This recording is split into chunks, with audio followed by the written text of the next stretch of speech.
ہوتا ہے، کرنا بھی چاہیے، لیکن دنیا میں رہ کر، فتنوں میں رہ کر اللہ کا بن کے رہنا یہ سب سے بڑا ہے، اور یہی اسلام کی ترغیب ہے۔ صحابہ کرام نے پوچھا یا رسول اللہ صلی اللہ علیہ وسلم یہ رہبانیت کیا ہے، جس کا ذکر قرآن میں بھی آیا ہے، وَالرَّهْبَانِيَّةَ ابْتَدَعُوهَا، کہ پہلے لوگ رہبانیت اختیار کرتے تھے۔ صحابہ نے عرض کی یا اللہ یہ رہبانیت کیا ہے؟ آپ نے فرمایا دنیا سے تنگ آ کر جنگلوں میں، غاروں میں جا کر سکونت اختیار کر لینا، اللہ کی عبادت کرنا، دنیا سے بالکل قطع تعلق ہو جانا، یہاں تک کہ اپنی نسل بھی نہیں چلانا، شادی نہ کرنا، خاندان سے دور، دنیا سے دور، اور وہاں رہ کر اپنی شریعت کے مطابق رب کی عبادت کرنا، یہ پہلی قوموں کی رہبانیت ہے۔ صحابہ نے عرض کی آقا ہمارے لیے کیا حکم ہے؟ فرمایا لا رہبانیت فی الاسلام، میرے دین میں رہبانیت نہیں ہے، میں نہیں چاہتا غاروں جنگلوں میں چلے جاؤ اور انسانیت سے دور ہو جاؤ۔ ثابت یہ ہوا دنیا میں رہ کر انسان کا تعلق نبھانا سب سے بڑا جہاد ہے۔ ہر بندہ دنیا سے تنگ آ کے جنگلوں میں چلا جائے، معاشرت کون سنبھالے گا؟ خاندان کون سنبھالے گا؟ مشکل وقت میں کام کون آئے گا؟ جو آپ نے کرنا ہے اور وہ آپ نہ کر سکیں تو وہ کس کی ذمہ داری ہے؟ اس لیے حضور نے فرمایا لا رہبانیت فی الاسلام، میرے دین کے اندر یہ رہبانیت نہیں ہے۔ ویسے ہی دنیا میں رہ کر انسان دنیا سے کم ملے، جیسے صوفیاء کا طریقہ ہے، چند کا، خاص کا نہیں، ہر کا نہیں، خاص کا، وہ ایک الگ چیز ہے، مگر دنیا سے ہی کنارہ کشی کر جانا اور چلے جانا یہ اسلام کے اندر نہیں۔ میں یہی سمجھا رہا ہوں، ہم تنگ پڑ جاتے ہیں اس لحاظ سے کہ میں کہاں جاؤں، اور پچھلے جمعے یہی بات میں نے آپ سے عرض کی تھی، خودکشیاں کیوں ہوتی ہیں؟ دنیا سے تنگ آ، یہی اسلام نے سمجھایا ہے دنیا میں رہ کر جہاد کرنا سیکھیں، تنگ نہ پڑے۔ کیوں؟ پیدا کرنے والا مالک ہے، خالق ہے۔ جب رب تمہیں تنگ نہیں کر رہا تو دنیا کی کیا مجال ہے کہ تمہیں تنگ کرے؟ ہاں، انسان تنگ صرف اپنے عمل اور کرتوتوں کی وجہ سے، اپنے رستے کے خود کانٹے بچھا لیتا ہے اور پھر چلنا اس کے لیے محال اور مشکل ہو جاتا ہے۔ ان ساری صورتحال کے پیش نظر اسلام نے ہمیں رہنے، جینے، مرنے تک کے اصول سمجھا دیے، ہر چیز کا اصول سمجھایا۔ دوسری بات، یہ قول سن لیں، کہتے ہیں رویا اس کے سامنے جاتا ہے جو سنتا بھی ہو، سمجھتا بھی ہو، پیار بھی کرتا ہو۔ رویا اس کے سامنے جاتا ہے جو سنتا بھی ہو، جانتا بھی ہو، پھر پیار بھی کرتا ہو، مشکلیں حل بھی کرتا ہو، اور وہ ذات صرف اللہ کی۔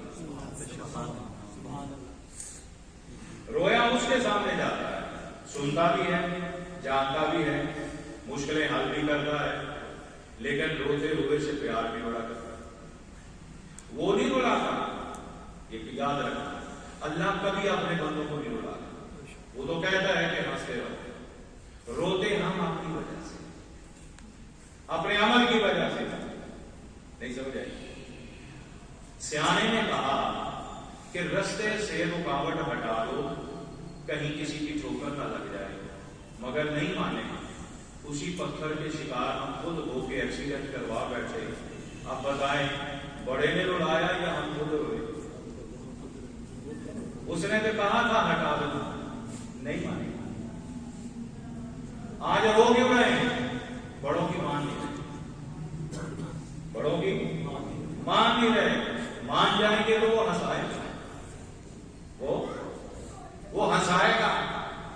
مولانا روم نے ایک جگہ لکھا تھا تو خدا کا خاص بندہ ہر وقت اللہ کی بارگاہ میں روتا رہتا، روتا رہتا، روتا رہتا۔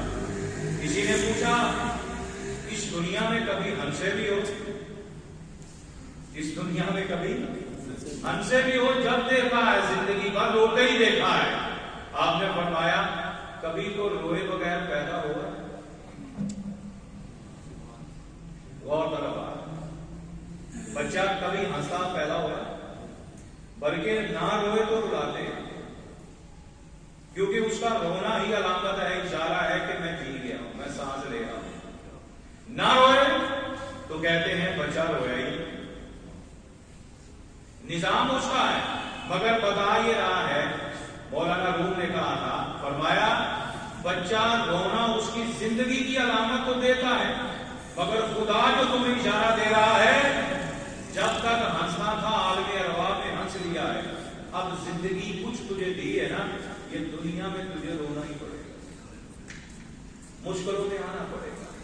یہ جنگل ہے، جنگل میں کبھی سوکھا راہ نہیں ملتا، آسان طریقے سے کبھی رستہ نہیں۔ یہ زندگی، یہ دنیا ایک پہاڑ ہے، پہاڑ پر کبھی آسانی سے چڑھا نہیں جاتا۔ یہ دنیا ایک دریا ہے، آسانی سے کبھی پار نہیں کیا جا سکتا۔ یہ کانٹے ہیں، بڑے پھول سمجھ کے آہستہ آہستہ اس پر نہیں چلا جا سکتا، مضبوط قدم رکھنے پڑے۔ سمجھا صرف یہ رہا، شکوے شکایت نیچ کر اپنا کرنا ہے، ان کو چھوڑنا ہے، اصل زندگی کے اسباب کی طرف توجہ دینے کی ضرورت ہے، تاکہ جس دور سے ہم گزر رہے ہیں اس دور کا ایمان ہمارا محفوظ رہ جائے، اور اللہ کریم کی بارگاہ میں صرف میرے پاس اور کوئی دولت نہیں ہے، وہ کیا ہے؟ وہ مولا کریم کی رضا ہے، اور اس کی بارگاہ سے دیا ہوا مصطفیٰ کا کلمہ ہے کہ لا الہ الا اللہ محمد رسول اللہ۔ اسی میں جیتا رہوں، اسی کو پڑھتے اگر موت آ جائے، اس سے بڑی خوش نصیبی ہوتی۔ وہ کیا کہتے ہیں، ہم دوسروں پہ تو نظر بڑی رکھتے ہیں مگر اپنی کبھی